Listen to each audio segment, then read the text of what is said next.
ಅಖಿಲಾಂಡ ಕೋಟಿ ಬ್ರಹ್ಮಾಂಡ ನಾಯಕ ರಾಜಾದಿರಾಜ ಯೋಗಿರಾಜ ಪರಬ್ರಹ್ಮ ಶ್ರೀ ಸಚ್ಚಿದಾನಂದ ಸದ್ಗುರು ಸಾಯಿನಾಥ್ ಮಹಾರಾಜ್ ಕಿ ಜೈ. ಗುರುವಿನ ಪಾದಾರವಿಂದಗಳಿಗೆ ವಂದಿಸುತ್ತಾ, ನಮಸ್ತೆ ಸ್ನೇಹಿತರೆ, ಹೇಗಿದ್ದೀರಾ? ಗುರುವಿನ ಅನುಗ್ರಹ ಆಶೀರ್ವಾದದಿಂದ ಚೆನ್ನಾಗಿದ್ದೀರಾ? ಹಾಗೆ ನಾನು ಕೂಡ ದೇವರಲ್ಲಿ ಅದೇ ಒಂದು ಪ್ರಾರ್ಥನೆಯನ್ನು ಮಾಡ್ತೀನಿ. ಹಾಗಾದರೆ ಇವತ್ತಿನ ರೀಡಿಂಗಲ್ಲಿ ಬಾಬಾರವರು ಹಾಗೆ ನೀವು ನಂಬಿದ ದೈವಶಕ್ತಿಗಳನ್ನು ಪ್ರಾರ್ಥನೆ ಮಾಡ್ಕೊಳ್ಳಿ. ಈ ಸಮಯದ ಎನರ್ಜಿ ನಿಮ್ಮ ಸಮಯದ ಎನರ್ಜಿಗೆ ಕನೆಕ್ಟ್ ಆಗುತ್ತೆ. ಹಾಗೆ ನಿಮ್ಮ ಮನದಲ್ಲಿರುವ ಅನೇಕ ರೀತಿಯ ಗೊಂದಲಗಳಿಗೆ ಉತ್ತರ ಸಿಗುತ್ತೆ. ಹಾಗಾದರೆ ಎಂದಿನಂತೆ ಇವತ್ತು ಕೂಡ ಇದು ಒಂದು ಟೈಮ್ಲೆಸ್ ಜನರಲ್ ರೀಡಿಂಗ್ ಆಗಿರುತ್ತೆ. ಹಾಗೆ ಕನೆಕ್ಟಿವ್ ಎನರ್ಜಿಯಲ್ಲಿರುತ್ತೆ. ಯಾವ ಸಮಯದ ಎನರ್ಜಿ ಪ್ರಕಾರ ನೀವು ಈ ರೀಡಿಂಗ್ನ ನೋಡ್ತಾ ಹೋಗ್ತೀರಾ, ಖಂಡಿತವಾಗಿಯೂ ಈ ಎನರ್ಜಿ ನಿಮ್ಮ ಎನರ್ಜಿಗೆ ಕನೆಕ್ಟ್ ಆಗಿ ಅನೇಕ ರೀತಿಯ ಗೊಂದಲಗಳಿಗೆ ಉತ್ತರ ನೀಡೋದ್ರ ಜೊತೆಗೆ ಹಾಗೆ ನಿಮ್ಮ ಈಗಿನ ಮುಂದಿನ ಉದ್ದೇಶ ಏನನ್ನು ಬಯಸ್ತಾ ಇದೆ, ಅಂದರೆ ಯಾವ ತಿರುವನ್ನು ನೀವು ಬಯಸ್ತಾ ಇದ್ದೀರಾ, ಹಾಗೆ ನಿಮ್ಮ ಒಂದು ಮನಸ್ಥಿತಿ ಈ ಸಮಯದಲ್ಲಿ ಹೇಗಿದೆ ಅಂದರೆ ನಿಮ್ಮ ಪ್ರೀತಿ ನಿಮಗೆ ಒಂದು ಬಲವಾಗಿದೆ ಅನ್ನೋ ರೀತಿಯಲ್ಲಿ ನೀವು ಅಂದ್ಕೊಂಡಿದ್ದೀರಾ. ಹಾಗೆ ನಿಮ್ಮ ಗುರಿ ಒಂದು ನಾಯಕತ್ವದ ದಾರಿಯಲ್ಲಿದೆ. ಇದೇ ನಿಮ್ಮ ಉದ್ದೇಶ. ಏನೇ ಅಡ್ಡಿ ಆತಂಕಗಳು ಬಂದರೂ ಕೂಡ ಅಲ್ಲಿ ನೀವು ಅವುಗಳನ್ನು ಎದುರಿಸಿ ಆತ್ಮವಿಶ್ವಾಸದಿಂದ ನಿಮ್ಮ ಸ್ವಭಾವದಲ್ಲಿ ಬದಲಾವಣೆಯನ್ನು ತಂದುಕೊಳ್ಳೋದ್ರ ಮೂಲಕ ನಿಮ್ಮ ಗುರಿಯನ್ನು ತಲುಪ್ತೀರಾ. ನಿಮ್ಮ ಉದ್ದೇಶ ಈಡೇರುತ್ತೆ ಅನ್ನೋ ರೀತಿಯಲ್ಲಿ ಮೊದಲನೇದಾಗಿ ನಿಮಗೆ ಸೂಚನೆ ಸಿಗ್ತಾ ಇದೆ. ಅದೂ ಕೂಡ ಈ ಸಮಯದಲ್ಲಿ ನಿಮ್ಮ ಕರಿಯರ್ ವಿಚಾರದಲ್ಲಾಗಿರ್ಬೋದು, ಇನ್ಯಾವುದೇ ರೀತಿ ಒಂದು ಮದುವೆ ವಿಚಾರದಲ್ಲಾಗಿರ್ಬೋದು, ಬಲವಾದ ನಿರ್ಧಾರಗಳನ್ನು ತಗೊಳ್ತಾ ಇದ್ದೀರಾ. ಯಾವುದೋ ಒಂದು ವೈಯಕ್ತಿಕ ಸಂಬಂಧದಲ್ಲಿ ಮತ್ತೆ ಹೊಸ ಒಂದು ಬದಲಾವಣೆಯನ್ನು ತಂದ್ಕೊಳ್ಬೇಕು ಅಂತೇಳಿ ವಿಚಾರ ಮಾಡ್ತಾ ಇದ್ದೀರಾ ಅಂದರೆ ಇಲ್ಲಿ ನಿಮಗೆ ಗುರುಬಲ ಬೇಕೇ ಬೇಕು ಅಂತೇಳಿ ಬರ್ತಾ ಇದೆ. ಹಾಗಾಗಿ ಗುರುವಿನಲ್ಲೇ ದೃಢವಾದ ವಿಶ್ವಾಸವಿಟ್ಟು ಮೊರೆ ಹೋಗಬೇಕು. ಅವರ ಶರಣದಲ್ಲಿ ನಿಮಗೆ ಸಿಗದೇ ಇರೋ ವಿಚಾರಗಳು ಯಾವುದೇ ಇಲ್ಲ, ಭಾಗ್ಯ ಯಾವುದೂ ಇಲ್ಲ, ಅದು ನಿಮಗೆ ಸಿಗತ್ತೆ. ಆದರೆ ಗುರುವಿನ ಮಾರ್ಗದರ್ಶನ ಅತ್ಯಗತ್ಯವಾಗಿದೆ ಈ ಸಮಯದಲ್ಲಿ. ಹಾಗಾಗಿ ಇಲ್ಲಿ ನೀವು ಕೆಲವು ತೀರ್ಮಾನಗಳನ್ನು ಮಾಡ್ಕೊಳ್ತಾ ಇದ್ದೀರಾ, ಹಾಗೆ ಕೆಲವು ನಿರ್ಧಾರಗಳನ್ನು ತಗೊಳ್ತಾ ಇದ್ದೀರಾ ಅಂದರೆ ನಿಮ್ಮ ತಂದೆ ತಾಯಿಯ ಅಭಿಪ್ರಾಯ ನಿಮಗೆ ಅತ್ಯವಶ್ಯಕ ಬೇಕು ಅಂತ ಬರ್ತಾ ಇದೆ. ಅವರ ಆಶೀರ್ವಾದವನ್ನು ತಗೊಳ್ಳಿ. ಹಾಗೆ ಗುರುವಿನಲ್ಲಿ ಆ ವಿಚಾರವನ್ನು ನೀವು ನಂಬಿದ ಆರಾಧ್ಯ ಗುರುವಾದ ಅವರಲ್ಲಿ ನೀವೊಂದು ಆ ವಿಚಾರವನ್ನು ಶರಣಾಗಿಸಿದಾಗ ಅದು ನಿಮಗೆ ಯಾವ ರೀತಿ ಸಿಗಬೇಕು ಅಂದೇಳಿ ಅವರು ಅದರಲ್ಲಿ ಒಂದು ಗೈಡೆನ್ಸ್ ಕೊಡ್ತಾರೆ. ಹಾಗೆ ನಿಮಗೆ ಮಾರ್ಗದರ್ಶನನೂ ಅವರೇ ಮಾಡ್ತಾರೆ. ಹಾಗೆ ಸ್ವತಃ ನಿಮ್ಮ ಒಂದು ಸಂಪೂರ್ಣ ರಕ್ಷಣೆಯ ಭಾರವನ್ನು ಅವರು ಭರಿಸ್ತಾರೆ ಅನ್ನೋ ರೀತಿಯಲ್ಲಿ ಇಲ್ಲಿ ವಿಚಾರ ರೆಸೊನೇಟ್ ಆಗ್ತಾ ಇದೆ. ಈಗಿನ ನಿಮ್ಮ ಮನಸ್ಥಿತಿಗೆ ಅನುಗುಣವಾಗಿ ಪ್ರಕೃತಿಯನ್ನು ನೋಡ್ತಾ ಇದ್ದೀರಾ, ನಿಮ್ಮ ಕಣ್ಣುಗಳು ಹೀಲ್ ಆಗ್ತಾ ಇದ್ದಾವೆ, ಮನಸ್ಸು ಸ್ವಚ್ಛವಾಗ್ತಾ ಇದೆ, ಎಲ್ಲೋ ಒಂದು ರೀತಿಯಲ್ಲಿ ಉಲ್ಲಾಸ ಉತ್ಪತ್ತಿ ಆಗ್ತಾ ಇದೆ ನಿಮ್ಮೊಳಗಿನಿಂದಲೇ. ಹಾಗೆ ಪ್ರಾಣಿಯಲ್ಲಿ ಒಂದು ದಯೆ, ಪಕ್ಷಿಗಳಲ್ಲಿ ಒಂದು ಪ್ರೇಮ, ಈ ರೀತಿಯಾಗಿ ಒಂದು ಹೂಗಳನ್ನು ನೋಡೋ ಅಭ್ಯಾಸ ಆಗಿರ್ಬೋದು, ಗಿಡಗಳನ್ನು ಬೆಳೆಸುವ ಅಭ್ಯಾಸ ಆಗಿರ್ಬೋದು, ಇವೆಲ್ಲವೂ ಎಲ್ಲೋ ಒಂದು ರೀತಿಯಲ್ಲಿ ಮಾನಸಿಕ ಒತ್ತಡದಿಂದ ನಿಮ್ಮನ್ನು ಮುಕ್ತವಾಗಿಸ್ತಾ ಇದ್ದಾವೆ ಈ ಸಂದರ್ಭದಲ್ಲಿ. ಇದು ನಿಮ್ಮ ಅರಿವಿಗೆ ಬಂದಿದೆ. ಹಿಂದೆ ಇದರ ಅನುಭವ ನಿಮಗಾಗಿರಲಿಲ್ಲ. ಆದರೆ ಗುರುವಿನ ಶರಣದಲ್ಲಿ ಬಂದ ಮೇಲೆ ಕೆಲವೊಂದು ಸಾರಿ ಕೆಲವೊಂದು ವಿಚಾರಗಳು ನಮ್ಮನ್ನು ಹುಡುಕಿ ಬರ್ತವೆ ಅಂತಾರಲ್ಲ, ಅದೇ ರೀತಿ ಕೆಲವು ಸಂದೇಶಗಳು ನಿಮ್ಮನ್ನು ಹುಡುಕಿ ಬಂದ ಮೇಲೆ ನೀವು ಅನೇಕ ರೀತಿಯ ಪರಿವರ್ತನೆಗಳನ್ನು ಮಾಡ್ಕೊಂಡಿದ್ದೀರಾ. ಅದರ ಆಧಾರದ ಮೇಲೆ ನಿಮ್ಮ ಬದುಕಿನ ನಿಜವಾದ ಒಂದು ಅರ್ಥವನ್ನು ಕಂಡುಕೊಂಡಿದ್ದೀರಾ ಅನ್ನೋ ರೀತಿಯಲ್ಲಿ ಇಲ್ಲಿ ಬರ್ತಾ ಇದೆ. ಇದರಿಂದ ನೀವಷ್ಟೇ ಹೀಲಾಗ್ತಾ ಇಲ್ಲ, ನಿಮ್ಮನ್ನು ಅನುಕರಣೆ ಮಾಡ್ತಾ ಇರೋರು ಅಂದರೆ ನಿಮ್ಮ ಮಾರ್ಗದರ್ಶನದಲ್ಲಿ ಇರೋರು ಎಲ್ಲರೂ ಕೂಡ ಈ ಸಮಯದಲ್ಲಿ ಬದಲಾಗ್ತಾ ಇದ್ದಾರೆ. ಇದರ ಸೂಚನೆ ನಿಮಗೆ ಸಿಗ್ತಾ ಇದೆ. ಅದರಿಂದ ಎಲ್ಲೋ ಒಂದು ರೀತಿಯಲ್ಲಿ ನೀವು ಖುಷಿ ಆಗ್ತಾ ಇದ್ದೀರಾ. ನಿಮ್ಮ ಸಮಯವನ್ನು ಈಗ ಅಮೂಲ್ಯವಾದ ರೀತಿಯಲ್ಲಿ ನೀವು ಖರ್ಚು ಮಾಡ್ತಾ ಇದ್ದೀರಾ. ವಿನಾಕಾರಣ ಆ ಕಡೆ ಈ ಕಡೆ ಅದನ್ನು ಅರ್ಥ ಇಲ್ಲದೆ ಕಳೀತಾ ಇಲ್ಲ. ಯಾವುದೇ ರೀತಿ ಒಂದು ಕೆಲಸ ಕಾರ್ಯಗಳನ್ನು ಮಾಡ್ತಾ ಇದ್ದೀರಾ ಅಂದರೆ ಅದರಲ್ಲಿ ನಿಮಗೀಗ ಒಂದು ಸಕಾರಾತ್ಮಕವಾದ ಒಂದು ಅಭಿಪ್ರಾಯ ಇದೆ. ಪಾಸಿಟಿವ್ ಎನರ್ಜಿಯೊಂದಿಗೆ ಆ ಕೆಲಸವನ್ನು ಮಾಡ್ತಾ ಇದ್ದೀರಾ. ಇದು ನಿಮ್ಮ ಮುಂದಿನ ಒಂದು ಪರಿವರ್ತನೆಗೆ ಕಾರಣವಾಗಿದೆ. ಹಾಗೆ ಈ ವರ್ಷದಲ್ಲಿ ನಿಮ್ಮಿಂದ ಎಷ್ಟು ತಪ್ಪುಗಳಾದವೋ, ಸರಿಗಳಾಗಿದ್ವೋ, ಅವೆಲ್ಲದರ ಅರಿವು ಈ ಸಮಯದಲ್ಲಿ ನಿಮಗಿದೆ. ಹಾಗಾಗಿ ಕೆಟ್ಟದನ್ನು ಬಿಟ್ಬಿಡೋಣ ಅನ್ನೋ ರೀತಿಯಲ್ಲಿ ನೀವೊಂದು ಡಿಸೈಡ್ ಮಾಡಿದ್ದೀರಾ. ಹಾಗೆ ಒಂದು ಒಳ್ಳೆಯ ಪರಿವರ್ತನೆಯ ಮೂಲಕ ಹೊಸ ವರ್ಷವನ್ನು ಸ್ವಾಗತಿಸೋಣ ಅನ್ನೋ ರೀತಿಯಲ್ಲಿ ನೀವೀಗ ಒಂದು ಯೋಜನೆಯನ್ನು ಹಾಕ್ಕೊಂಡಿದ್ದೀರಾ. ಇದು ಖಂಡಿತವಾಗಿಯೂ ಮುಂದಿನ ವರ್ಷಕ್ಕೆ ಉತ್ತಮವಾದ ಫಲಿತಾಂಶವನ್ನು ನೀಡುತ್ತೆ. ಇನ್ನೂ ಹೆಚ್ಚು ನೀವು ಸಕಾರಾತ್ಮಕ ಎನರ್ಜಿಯೊಂದಿಗೆ ನಿಮ್ಮನ್ನು ಹೀಲ್ ಮಾಡ್ಕೊಳ್ಳೋದು ಅಷ್ಟೇ ಅಲ್ಲದೆ ನಿಮ್ಮ ಕುಟುಂಬವನ್ನು ಕೂಡ ಒಂದು ಉನ್ನತವಾಗಿ ಬೆಳಗಿಸ್ತೀರಾ ಅನ್ನೋ ರೀತಿಯಲ್ಲಿ ಸೂಚನೆ ಕೂಡ ಸಿಗ್ತಾ ಇದೆ. ಇದರಿಂದ ಇದು ನಿಮಗೆ ನೀವು ಕೇಳ್ತಾ ಇರುವ ಪ್ರಶ್ನೆಯಾಗಿದೆ.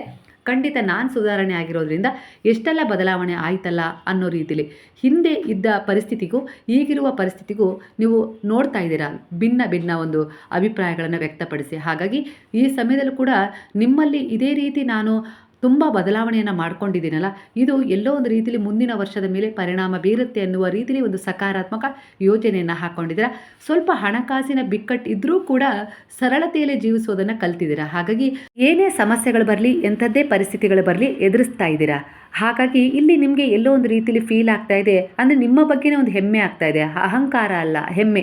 ನಾನು ಎಷ್ಟೊಂದು ಬದಲಾವಣೆ ಆಗಿದ್ದೀನಲ್ಲ, ಹಿಂದೆ ನನ್ನಿಂದ ಎಷ್ಟೋ ಒಂದು ಅನಾವಶ್ಯಕವಾಗಿ ಸಮಯ ವ್ಯರ್ಥ ಆಯಿತು, ಕೆಲವು ತಪ್ಪುಗಳಾದವು, ತಪ್ಪು ಯೋಚನೆ ಮಾಡಿದೆ, ಸುಮ್ಮನೆ ಕೆಲವ್ರ ಮೇಲೆ ದ್ವೇಷ ಇಟ್ಕೊಂಡಿದ್ದೆ, ಹಾಗೆ ಹೊಟ್ಟೆ ಕಿಚ್ಚಿನ ಭಾವವನ್ನು ತೋರಿಸ್ದೆ, ಕೆಲವೊಂದು ಸರಿ ನಾನೇ ನನ್ನಲ್ಲಿ ಆಲಸ್ಯವನ್ನು ಮೂಡಿಸ್ಕೊಂಡೆ. ಇವೆಲ್ಲವನ್ನು ಬಿಟ್ಟು ನಾನೀಗ ಮುಂದೆ ಹೋಗಬೇಕು, ನಾನು ನನ್ನ ಜೀವನ ಒಂದು ಸಾರ್ಥಕತೆಯನ್ನು ಕಂಡುಕೊಳ್ಳುವ ಮಟ್ಟಕ್ಕೆ ಸುಧಾರಣೆಯನ್ನು ತಂದುಕೊಳ್ಬೇಕು ಅನ್ನೋ ರೀತಿಯಲ್ಲಿ ಹೊಸ ಒಂದು ಶುರುವನ್ನು ಮಾಡ್ಕೊಂಡಿದ್ದೀರಾ. ಹಾಗೆ ಈಗ ನಿಮ್ಮಲ್ಲೇ ಇರುವ ಒಂದು ಕಲೆಗಳನ್ನು ಹೊರಹೊಮ್ಮಿಸ್ತಾ ಇದ್ದೀರಾ. ಅದು ಹಿಂದೆ ಅದು ನಿಮ್ಮಲ್ಲಿದ್ದರೂ ಕೂಡ ಅದರ ಮೌಲ್ಯ ನಿಮಗೆ ತಿಳಿದಿರಲಿಲ್ಲ. ಈಗ ನಿಮ್ಮಲ್ಲೇ ಇರುವ ಕೆಲವು ಅದ್ಭುತವಾದ ಗುಣಗಳನ್ನು, ಅಂದರೆ ಕಲೆಯನ್ನು ಹೊರಗೆ ಹಾಕಿ ನೀವೇ ಸಂತೋಷ ಪಡ್ತಾ ಇದ್ದೀರಾ. ಹಾಗೆ ಅದರಿಂದ ನೀವು ಮುಂದೆ ಆರ್ಥಿಕವಾದ ಒಂದು ಸಬಲತೆಯನ್ನು ಕೂಡ ಪಡ್ಕೊಳ್ತೀರಾ. ಕೆಲವರ ವಿಚಾರದಲ್ಲಿ ಬರ್ತಾ ಇದೆ, ಒಂದು ಹೊಲಿಗೆ ಕಲಿಯೋದಾಗಿರ್ಬೋದು, ಇಲ್ಲ ಯಾವುದೋ ರೀತಿಯಲ್ಲಿ ನಿಮ್ಮಲ್ಲೇ ಇರುವ ಒಂದು ಕಲೆಯನ್ನು, ವಿಶೇಷವಾಗಿರೋ ಕಲೆಯನ್ನು, ಹಾಡು ಹೇಳೋದಾಗಿರ್ಬೋದು, ಇಲ್ಲ ಬರೆಯೋದಾಗಿರ್ಬೋದು, ಅಡುಗೆ ಮಾಡೋದಾಗಿರ್ಬೋದು, ಇನ್ಯಾವುದೋ ರೀತಿಯಲ್ಲಿ ನೀವು ನಿಮ್ಮ ಕಲೆಯನ್ನು ಹೊರಹೊಮ್ಮಿಸ್ತೀರಾ. ನಿಮ್ಮಲ್ಲೇ ಇರುವ ಗುಣವನ್ನು ಹೊರಹಾಕಿ ಅದರಿಂದ ಕೂಡ ನೀವು ಒಂದು ಒಳ್ಳೆಯ ಮಟ್ಟವನ್ನು ತಲುಪ್ತೀರಾ ಅನ್ನೋ ರೀತಿಯಲ್ಲಿ ಬರ್ತಾ ಇದೆ. ಇದರ ಒಂದು ಯೋಜನೆಯನ್ನು ನೀವು ಹಾಕ್ಕೊಂಡಿದ್ದೀರಾ. ಖಂಡಿತ ಇದು ನಡೆಯುತ್ತೆ. ಯಾಕಂದರೆ ಒಳ್ಳೆಯ ಉದ್ದೇಶಕ್ಕೆ ಗುರುವಿನ ಆಶೀರ್ವಾದ, ಮಾರ್ಗದರ್ಶನ ಹಂತ ಹಂತವಾಗಿ ಸಿಗ್ತಾ ಹೋಗುತ್ತೆ ಅನ್ನೋ ರೀತಿಯಲ್ಲಿ ಇಲ್ಲಿ ವಿಚಾರ ಕೂಡ ಬರ್ತಾ ಇದೆ. ಹಾಗೆ ಈ ಸಮಯದಲ್ಲಿ ಪ್ರಕೃತಿ, ಪ್ರಾಣಿ, ಹಾಗೆ ನಿಮ್ಮಲ್ಲಿರುವ ದಯೆ, ಕರುಣೆ, ಪ್ರೇಮ, ಸೇವೆಯ ಭಾವ, ಇವು ಎಲ್ಲೋ ಒಂದು ರೀತಿಯಲ್ಲಿ ಕನೆಕ್ಟ್ ಆಗ್ತಾ ಇದ್ದಾವೆ. ಈ ಎಲ್ಲ ರೀತಿಯ ಒಂದು ಒಳ್ಳೆಯ ಉದ್ದೇಶದ ಎನರ್ಜಿ ಇದೆಯಲ್ಲ, ಇದು ನಿಮ್ಮ ಮುಂದಿನ ಭವಿಷ್ಯದ ಮೇಲೆ ಒಂದು ಪರಿಣಾಮ ಬೀರುತ್ತೆ ಅನ್ನೋ ರೀತಿಯಲ್ಲಿ ಬರ್ತದೆ. ಹಾಗಾಗಿ ಇದು ಒಂದು ಸದುದ್ದೇಶ. ಯಾವುದೇ ರೀತಿ ಒಂದು ದುರುದ್ದೇಶ ಇಲ್ಲದೆ ನೀವು ಯಾವ ಕೆಲಸವನ್ನು ಮಾಡಿದಿರಲ್ಲ, ಅದು ಖಂಡಿತವಾಗಿಯೂ ನಿಮಗೆ ಮುಂದಿನ ವರ್ಷದಲ್ಲಿ ಫಲದ ರೂಪದಲ್ಲಿ ಸಿಗುತ್ತೆ. ಅದರ ಫೀಲ್ ಕೂಡ ನೀವು ಮಾಡ್ತೀರಾ. ಹಾಗಾಗಿ ಆ ದಿನ ಈ ದಿನವೇ ಶುರುವಾಗಲಿ, ಅಂದರೆ ಇವತ್ತು ರಾತ್ರಿ ಮಲಗೋದ್ರೊಳಗೆ ನೀವು ಒಂದು ಚೀಟಿಯಲ್ಲಿ ನಿಮ್ಮ ಒಂದು ತಲೆಯಲ್ಲಿರುವ ಒಂದು ನಕಾರಾತ್ಮಕತೆ ವಿಚಾರ ಆಗಿರ್ಬೋದು, ಮನಸ್ಸಲ್ಲಿ ದುಃಖ ಕೊಡ್ತಾ ಇರುವ ಕೆಲವು ಬಾಧೆಗಳ ವಿಚಾರ ಆಗಿರ್ಬೋದು, ಒಂದು ದ್ವೇಷ, ಒಂದು ಆಲಸ್ಯ, ಇನ್ಯಾವುದೇ ರೀತಿಯಲ್ಲಿ ನಿಮಗೆ ಎಲ್ಲೋ ಒಂದು ರೀತಿ ಬ್ಲಾಕೇಜ್ಗಳು ಉಂಟು ಮಾಡ್ತಾ ಇದೆ, ನಿಮ್ಮ ಜೀವನದಲ್ಲಿ ನೀವು ಮುಂದುವರಿಲಿಕ್ಕೆ ಅಡೆತಡೆ ಉಂಟು ಮಾಡ್ತಾ ಇದೆ ಅನ್ನೋ ಎಲ್ಲ ವಿಚಾರವನ್ನು ಒಂದು ಹಾಳೆಯಲ್ಲಿ ಬರೆದು ಅದನ್ನು ಸುಟ್ಟು ಹೊರಗಡೆ ಗಾಳಿಗೆ ಊದಿ ಎಲ್ಲ ರೀತಿಯ ನಕಾರಾತ್ಮಕತೆ ಆಗಿರ್ಬೋದು, ನನ್ನ ಜೀವನದಲ್ಲಿದ್ದ ಅಡ್ಡಿ, ಆತಂಕಗಳು, ಬ್ಲಾಕೇಜ್ಗಳು ಎಲ್ಲ ರಿಮೂವ್ ಆದವು. ಇವತ್ತಿಗೆ ನಾನು ಹೊಸ ಜೀವನ ಮಾಡೋಕ್ಕೆ ಶುರು ಮಾಡಿದ್ದೀನಿ. ಹೊಸ ತಿರುವಿನೊಂದಿಗೆ ನನ್ನ ಬದುಕಿನ ಒಂದು ಯೋಜನೆಯನ್ನು ನಾನೀಗ ಮಾಡ್ತಾ ಇದ್ದೀನಿ ಅನ್ನೋ ರೀತಿಲಿ ಪಾಸಿಟಿವ್ ಆಗಿ ನಿಮ್ಮ ಉದ್ದೇಶಗಳು ಏನಿದ್ವು, ಗುರಿ ಏನಿದ್ವು, ಹಾಗೆ ಏನು ಮಾಡಬೇಕು ಅಂತೇಳಿ ಅಂದ್ಕೊಂಡಿದ್ದೀರಾ, ಅದು ಯಾವುದೇ ರೀತಿ ಒಂದು ಕೆಲಸ ಆಗಿರ್ಬೋದು, ಒಂದು ಪಡ್ಕೊಳ್ಳೋ ವಿಚಾರ ಆಗಿರ್ಬೋದು, ಹಾಗೆ ಒಂದು ಏನೋ ರೀತಿ ಒಂದು ಸೇವೆ ಮಾಡೋ ವಿಚಾರ ಆಗಿರ್ಬೋದು, ಎಲ್ಲವನ್ನ ಒಂದು ಹಾಳೆಯಲ್ಲಿ ಬರೆದು ಒಂದು ಕಡೆ ಇಟ್ಬಿಡಿ. ಅಂದರೆ ನಾನು ಮುಂದಿನ ವರ್ಷದಲ್ಲಿ ಇಷ್ಟು ಒಂದು ವಿಚಾರಗಳನ್ನು ಕಾರ್ಯಗತ ಮಾಡಿಕೊಳ್ಬೇಕು, ಉದ್ದೇಶಗಳನ್ನು ಪೂರ್ಣ ಮಾಡಿಕೊಳ್ಬೇಕು ಅನ್ನೋ ರೀತಿಯಲ್ಲಿ ಒಂದು ಬರೆದು ಒಂದು ಕಡೆ ಇಟ್ಬಿಡಬೇಕು. ಅದು ಕೂಡ ಇವತ್ತು ರಾತ್ರಿ 12 ಗಂಟೆ 12 ನಿಮಿಷಕ್ಕೆ ಬರೀಬೇಕು. ಯಾಕಂದರೆ ಇವತ್ತು ಒಂದು ಅದ್ಭುತವಾದ ಪೋರ್ಟಲ್, ಅಂದರೆ ಬ್ರಹ್ಮಾಂಡದ ದ್ವಾರ ಓಪನ್ ಆಗುತ್ತೆ. ಕಾಸ್ಮೆಟಿಕ್ ಎನರ್ಜಿ ಕೂಡ ಇವತ್ತು ಹೈ ಇರುತ್ತೆ. ಹಾಗಾಗಿ ನೀವೇನೇ ಮ್ಯಾನಿಫೆಸ್ಟ್ ಮಾಡಿದರೂ ಕೂಡ ಅದು ಸಿದ್ಧಿಸುತ್ತೆ. ಅದನ್ನು ಅನುಭವದ ಮೂಲಕ ನೀವು ಮಾಡ್ಕೊಳ್ಬೇಕಾಗತ್ತೆ. ಹಾಗಾಗಿ ನಿಮ್ಮ ಒಂದು ಆಸೆ, ಕನಸು ಏನಿದೆಯೋ ಅವುಗಳನ್ನು ನಾನು ಈಡೇರಿಸ್ಕೊಳ್ಬೇಕು ಅಂತೇಳಿ ಶ್ರಮಿಸ್ತಾ ಇದ್ರಲ್ಲ, ಅವೆಲ್ಲವೂ ಮುಂದಿನ ವರ್ಷದಲ್ಲಿ ಪೂರ್ಣಗೊಳ್ತವೆ, ಪೂರ್ಣಗೊಳಿಸಿ ಕೊಡ್ತಾರೆ ಭಗವಂತ. ಅದಕ್ಕೆ ಎಲ್ಲ ರೀತಿಯ ಒಂದು ಸಿದ್ಧತೆ ನಾನು ಮಾಡ್ಕೊಳ್ತೀನಿ ಪ್ರಾಮಾಣಿಕವಾಗಿ. ಅದಕ್ಕೆ ಭಗವಂತನಿಂದ, ಗುರುವಿನಿಂದ ಆಶೀರ್ವಾದ ಸಿಕ್ಕೇ ಸಿಗುತ್ತೆ ಅನ್ನೋ ರೀತಿಲಿ ಒಂದು ಹಾಳೆಯಲ್ಲಿ ಬರ್ಕೊಳ್ಳಿ. ನಿಮ್ಮ ಎಷ್ಟು ಇಚ್ಛೆಗಳಿದಾವೋ ಅವುಗಳನ್ನು ಎಲ್ಲ ಲೀಸ್ಟ್ ಮಾಡಿ ಒಂದು ಕಡೆ ಬರೆದು ಅವೆಲ್ಲವೂ ಪೂರ್ಣಗೊಳಿಸ್ಕೊಳ್ತೀನಿ ಅನ್ನೋ ರೀತಿಲಿ ನೀವು ಬರ್ಕೊಳ್ಳಿ. ಅಲ್ಲಿಗೆ ಕರೆಕ್ಟಾಗಿ ಅದು ನಿಮಗೆ ಮುಂದಿನ ವರ್ಷಕ್ಕೆ ಎಷ್ಟು ಪೂರ್ಣಗೊಳ್ಬೇಕೋ ಅದರಲ್ಲಿ ಪೂರ್ಣಗೊಳ್ತಾ ಹೋಗ್ತಾವೆ. ಅದಕ್ಕೆ ರೈಟ್ ಮಾರ್ಕ್ ಆಗ್ತಾ ಬನ್ನಿ. ಖಂಡಿತವಾಗಿಯೂ ವರ್ಷ ಪೂರ್ಣವಾಗೋದ್ರೊಳಗೆ ನೀವು ಅದರಲ್ಲಿ 99% ಪೂರ್ಣಗೊಳಿಸ್ಕೊಂಡಿರ್ತೀರ ನಿಮ್ಮ ಇಚ್ಛೆಗಳನ್ನು. ಅದಕ್ಕೆ ನೀವು ಶ್ರಮ ಪಡಬೇಕು. ಹಾಗೆ ನಂಬಿಕೆಯಿಂದ ಒಂದು ಒಳ್ಳೆಯ ಉದ್ದೇಶದೊಂದಿಗೆ ಆ ಒಂದು ವಿಚಾರವನ್ನು ತಗೊಂಡು ಹೋಗಬೇಕು. ಖಂಡಿತ ನಿಮ್ಮ ಸದುದ್ದೇಶ ಪೂರ್ಣಗೊಳ್ಳುತ್ತೆ. ಯಾಕಂದರೆ ಸದುದ್ದೇಶದ ಜೊತೆ ಭಗವಂತನ, ಗುರುವಿನ ಅನುಗ್ರಹ, ಆಶೀರ್ವಾದ, ಮಾರ್ಗದರ್ಶನ ನೆರಳಿನಂತೆ ಕೆಲಸ ಮಾಡ್ತಾ ಇರುತ್ತೆ. ಆ ಬ್ರಹ್ಮಾಂಡಕ್ಕೆ ನೀವು ಆವಾಗವಾಗ ಸಂದೇಶವನ್ನು ಕಳಿಸ್ತಾನೆ ಇರಬೇಕು. ಆ ಚೀಟಿಯನ್ನು ದಿನನಿತ್ಯ ಮುಂದಿನ ವರ್ಷದಿಂದನೇ ನೀವು ತೆಗೆದು ಓಪನ್ ಮಾಡಿ, ನಾನು ಇದರಲ್ಲಿ ಇದನ್ನು ಇವತ್ತು ಮಾಡ್ಕೊಳ್ಬೇಕು, ಆ ರೀತಿಯಾಗಿ ನೀವು ಹೇಳ್ತಾ ಬರಬೇಕು. ನಾಳೆ ಇಷ್ಟ ಆಗುತ್ತಾ, ಈ ತಿಂಗಳಲ್ಲಿ ಎಷ್ಟಾಯಿತು, ಮುಂದಿನ ತಿಂಗಳಲ್ಲಿ ನಾನು ಎಷ್ಟು ಸಾಧನೆ ಮಾಡಿದೆ, ಆ ರೀತಿಯೆಲ್ಲ ನಿಮ್ಮ ಒಂದು ವ್ಯಕ್ತಿತ್ವದ ಬಗ್ಗೆ, ನಿಮ್ಮ ಒಂದು ಕಾರ್ಯಗತದ ಬಗ್ಗೆ, ನಿಮ್ಮ ಒಂದು ವಿಚಾರ, ಉದ್ದೇಶ ಅವೆಲ್ಲದರ ಬಗ್ಗೆ ನೀವು ರೆಕಗ್ನೈಸ್ ಮಾಡ್ತಾ ಹೋಗಬೇಕು. ಆ ಉದ್ದೇಶ ಹೊಂದೋದ್ರ ಬಗ್ಗೆ ನೀವು ಪ್ರಾಮಾಣಿಕ ಪ್ರಯತ್ನನೂ ಇರಬೇಕು. ಆ ಉದ್ದೇಶವನ್ನು ಗುರುವಿನ ಶರಣದಲ್ಲಿ ಶರಣಾಗಿಸಿ ಅವರ ಸೇವೆಯನ್ನು ಮಾಡಬೇಕು. ದಯೆ, ಧರ್ಮ, ಹಾಗೆ ಪ್ರೇಮ, ಕರುಣೆ, ಹಾಗೆ ಪ್ರಕೃತಿಯನ್ನು ಪ್ರೀತಿಸೋದು, ನೋಡೋದು, ಹಾಗೆ ಆಗಾಗ ಸ್ವಲ್ಪ ಮಣ್ಣಿನ ಮೇಲೆ ನಡೆಯೋದು, ಹರಿಯುವ ನೀರಿನ ಜುಳುಜುಳು ನಾದವನ್ನು ಕೇಳೋದಾಗಿರ್ಬೋದು, ನೋಡೋದಾಗಿರ್ಬೋದು, ಹಾಗೆ ಪಕ್ಷಿಗಳ ಹಾರಾಟ, ಪ್ರಾಣಿಗಳ ಒಡನಾಟ, ಇವೆಲ್ಲವೂ ನೀವು ನೋಡೋದ್ರಿಂದ ನಿಮ್ಮ ಕಣ್ಣುಗಳು, ಮನಸ್ಸು ಎಲ್ಲವೂ ಹೀಲ್ ಆಗ್ತಾ ಬರುತ್ತೆ. ಅಂದರೆ ನೀವು ಹೊಂದೋ ಉದ್ದೇಶಕ್ಕೆ ಇವೆಲ್ಲವೂ ಕೂಡ ನಿಮಗೆ ಒಂದು ಭರವಸೆ, ಒಂದು ಆತ್ಮವಿಶ್ವಾಸವನ್ನು ತುಂಬಲಿಕ್ಕೆ ಸಹಾಯ ಅಂತೂ ಖಂಡಿತ ಮಾಡುತ್ತೆ. ಹಾಗಾಗಿ ಇಲ್ಲಿ ಆ ಕಡೆ ಈ ಕಡೆ ನಿಮ್ಮ ಮನಸ್ಸನ್ನು ಒಂದು ಭೌತಿಕ ಸುಖಗಳ ಕಡೆ ವಾಲಿಸ್ಕೊಳ್ಳೋದಕ್ಕಿಂತ ನೀವು ಏನೇ ಪಡ್ಕೊಳ್ಳಿ, ಅದು ನಿಮ್ಮ ಆಸೆ ಇಚ್ಛೆಗಳು, ಅದನ್ನು ಪಡ್ಕೊಳ್ತಾನೆ ನೀವು ಪ್ರಕೃತಿಯತ್ತ ಗಮನ ಇರಲಿ. ಯಾಕಂದರೆ ಅದು ಯಾರೂ ಕೊಡದಂಥ ನಿಮ್ಮ ದೇಹಕ್ಕೆ, ಮನಸ್ಸಿಗೆ ನೈಸರ್ಗಿಕ ಚಿಕಿತ್ಸೆಯನ್ನು ಕೊಡುತ್ತೆ, ಭರವಸೆಯನ್ನು ತುಂಬುತ್ತೆ, ಆತ್ಮವಿಶ್ವಾಸವನ್ನು ತುಂಬುತ್ತೆ. ಯಾಕಂದರೆ ಅದೆಲ್ಲದರಲ್ಲೂ ಭಗವಂತ ನೆಲೆಸಿದ್ದಾರೆ. ಅದರ ಮೂಲಕ ನಿಮಗೆ ಒಂದಲ್ಲ ಒಂದು ರೀತಿಯಲ್ಲಿ ಸಹಾಯ ಸಿಗ್ತದೆ. ತಂದೆ ತಾಯಿಯ ಆಶೀರ್ವಾದ ಅದು ಒಂದು ಭಗವಂತನ ಆಶೀರ್ವಾದ. ಅವರು ನೇರವಾಗಿ ಬರಲಿಕ್ಕಾಗೋದಿಲ್ಲ, ಅವರು ತಂದೆ ತಾಯಿಯ ಮೂಲಕ ನಿಮಗೆ ಆಶೀರ್ವಾದ ಮಾಡಿದರು. ಎಲ್ಲೋ ನಿಮಗೆ ಅಡಿಗೆ ಮಾಡಿ ಯಾರೋ ಬಡಿಸ್ತಾ ಇದ್ದಾರೆ, ಇವತ್ತು ನೀವು ನೆಮ್ಮದಿಯಾಗಿ ಕುಳಿತು ಊಟ ಮಾಡ್ತಾ ಇದ್ದೀರಿ ಅಂದರೆ ಅದು ಆ ಭಗವಂತನ ಆಶೀರ್ವಾದ. ಅವರು ಅವರ ಮೂಲಕ ನಿಮಗೆ ಆಹಾರವನ್ನು ಕೊಡ್ತಾ ಇದ್ದಾರೆ. ಹೊರಗಡೆ ಹೋಗಿ ಶ್ರಮಪಟ್ಟು ಕೆಲಸ ಮಾಡಿ ನಿಮಗೆ ಮನೇಲೆ ಇಟ್ಟು ಒಂದು ತುತ್ತು ಅನ್ನ ಹಾಕ್ತಾ ಇದ್ದಾರೆ ಅಂದರೆ ಖಂಡಿತವಾಗಿ ಅದು ಭಗವಂತನ ಆಶೀರ್ವಾದ. ಈ ಸಮಯದಲ್ಲಿ ಅದು ಇಲ್ದವ್ರು ಎಷ್ಟೋ ಜನ ಇದ್ದಾರಲ್ವ. ಈ ರೀತಿಯಾಗಿ ನಿಮಗೆ ಒಂದೊಂದು ಸಿಕ್ಕ ವಿಚಾರಗಳಿಗೂ ಅರ್ಥ ಮಾಡಿಕೊಂಡು ಕೃತಜ್ಞತೆಯನ್ನು ಸಲ್ಲಿಸಬೇಕು. ಅದು ಬಿಟ್ಟು ಇಲ್ಲದರ ಬಗ್ಗೆ ಇನ್ನೊಬ್ಬರ ಹತ್ರ ಇದೆಯಲ್ಲ ಆ ವಿಚಾರದ ಬಗ್ಗೆ ನೀವು ತಲೆ ಕೆಡಿಸ್ಕೊಳ್ಳೋದ್ರಲ್ಲಿ ಇಲ್ಲಿ ಅರ್ಥ ಇಲ್ಲ ಅನ್ನೋ ರೀತಿಯಲ್ಲಿ ಬರ್ತದೆ. ಅದರಿಂದ ನೋವೇ ಹೆಚ್ಚು, ಆದರೆ ನೀವು ನೆಮ್ಮದಿಯುತವಾದ ಜೀವನ ಮಾಡಲಿಕ್ಕೆ ಆಗೋದಿಲ್ಲ ಅನ್ನೋ ರೀತಿಯಲ್ಲಿ ಇಲ್ಲಿ ಗುರು ನಿಮಗೆ ಮಾರ್ಗದರ್ಶನವನ್ನು ಮಾಡ್ತಿದ್ದಾರೆ. ಹಾಗಾಗಿ ಬದಲಾವಣೆ ಅತ್ಯಗತ್ಯವಾಗಿದೆ. ಹೊಸ ವರ್ಷಕ್ಕೆ ಕಾಲಿಡ್ತಾ ಇದ್ದೀರಾ, ಇಲ್ಲಿರುವ ಒಂದು ಏನು ಸಿಕ್ಕಿಲ್ಲ, ಏನು ಕೊರಗುಗಳಿದ್ವೋ, ಏನು ನಿರಾಸೆಗಳಿದ್ವೋ, ಇಲ್ಲ ಗಂಡ ಬೈದರು, ಹೆಂಡತಿ ಹಾಗಂದ್ರು, ಅತ್ತೆ ಬೈದರು, ಮಾವ ಬೈದರು, ಇವೆಲ್ಲವೂ ನಮಗೆ ಒಳ್ಳೆಯದಕ್ಕೆ ಅನ್ನೋ ರೀತಿಯಲ್ಲಿ ಅಂದ್ಕೊಳ್ಳಿ.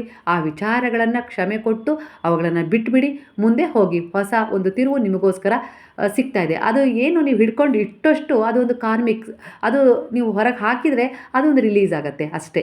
ಅಂದರೆ ನೀವೆಷ್ಟು ಬಿಗಿಯಾಗಿ ಹಿಡ್ಕೊಳ್ತೀರಾ ಆ ಎಲ್ಲ ವಿಚಾರಗಳನ್ನು, ಅವ್ರು ಹಾಗೆ ಮಾಡಿದರು, ಹೀಗೆ ಮಾಡಿದರು ಅಂತೇಳಿ, ಅವು ಯಾವತ್ತಿಗೂ ನಿಮಗೆ ನೋವು ಕೊಡ್ತವೆ, ನೀವು ಮುಂದೆ ಹೋಗಲಿಕ್ಕೂ ಬಿಡೋದಿಲ್ಲ. ಹಾಗೆ ನಿಮ್ಮ ಮನಸ್ಸು ಕೂಡ ಆರಾಮಾಗಿರಲಿಕ್ಕೆ ಏನೋ ಒಂದೇ ನಿಮ್ಮ ಜನ್ಮ ಯಾವುದಕ್ಕೋಸ್ಕರ ಆಗಿದೆಯಲ್ಲ, ಇಲ್ಲಿ ಏನೋ ಒಂದು ಒಳ್ಳೆಯ ಉದ್ದೇಶವನ್ನು ಹೊಂದಲಿಕ್ಕಾಗಿದೆ, ಪಡ್ಕೊಳ್ಳೋಕ್ಕಾಗಿದೆ, ಕೊಡಲಿಕ್ಕಾಗಿದೆ, ಅದರ ಬಗ್ಗೆ ನಿಮಗೆ ಗಮನನೇ ಹರಿಸೋಕ್ಕಾಗೋದಿಲ್ಲ. ನೀವು ಇಲ್ಲೇ ನಿಂತು ಬಿಡ್ತೀರಾ, ಇವರ ಸುತ್ತನೇ ಬರೀ ತಿರುಗ್ತಾ ಇರ್ತೀರ ಹೊರತು ನಿಮ್ಮ ಆತ್ಮ ಯಾವ ಉದ್ದೇಶವನ್ನು ಹೊಂದಿ ಇಲ್ಲಿ ಜನ್ಮ ಪಡೆದಿದೆ ಅನ್ನೋದನ್ನೇ ಮರ್ತು ಬಿಡ್ತೀರಾ ಅನ್ನೋ ರೀತಿಯಲ್ಲಿ ಬರ್ತದೆ. ಹಾಗಾಗಿ ನೀವು ಅವುಗಳನ್ನು ಬಿಡ್ತಾ ಹೋದಷ್ಟು ನಿಮಗೆ ಮುಂದೆ ದಾರಿ ತೆರೀತಾ ಹೋಗುತ್ತೆ.